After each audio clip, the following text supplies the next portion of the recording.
Hi friends, today I will make spinach chutney.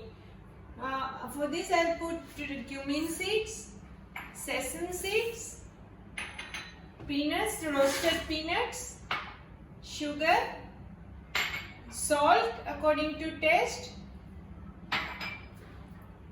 ginger 3 pieces cut big pieces, garlic,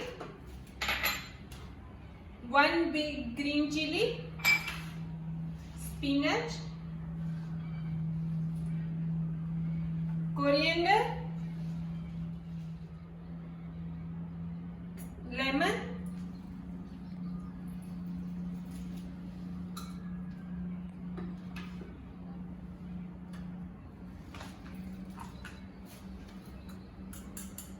put water according to requirement. Crush it into the mixie.